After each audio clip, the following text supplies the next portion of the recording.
પ્રદેશ ભાજપ ઉપપ્રમુખ social media પોસ્ટથી વિવાદમાં આવ્યા છે। ઉપપ્રમુખ છે રસિક પ્રજાપતિ, જેઓની ફેસબુક પોસ્ટથી વિવાદ સર્જાયો છે। વૈષ્ણવ આચાર્યને જન્મદિવસની શુભેચ્છા આપતા વિવાદ સર્જાયો। વિવાદાસ્પદ લખાણ લખવામાં આવતા વૈષ્ણવ સમાજ નારાજ છે।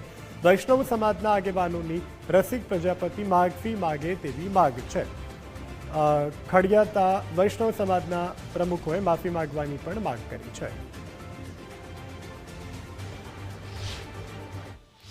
મેં ફેસબુકના માધ્યમથી જોયું, ભારતીય જનતા પાર્ટીના ઉપાધ્યક્ષ એવા રસિકભાઈ પ્રજાપતિ દ્વારા ફેસબુક પર પોસ્ટ કરવામાં આવી છે કે વલ્લભાચાર્ય વિશે વાગેશ કુમારજી મહારાજ વલ્લભ પ્રભુના ચરણોમાં બિરાજમાન રહે તેવી પોસ્ટ કરી છે। તેથી અમો વૈષ્ણવ સમાજ સખત શબ્દોમાં વખોડીએ છીએ। અમારા વૈષ્ણવ સમાજની લાગણી દુભાઈ છે। રસિકભાઈ આવા વિવાદિત પોસ્ટથી માફી માગે, નહીં તો આવનાર સમયમાં વડોદરાના સમગ્ર વૈષ્ણવો ઉગ્ર વિરોધ કરશે।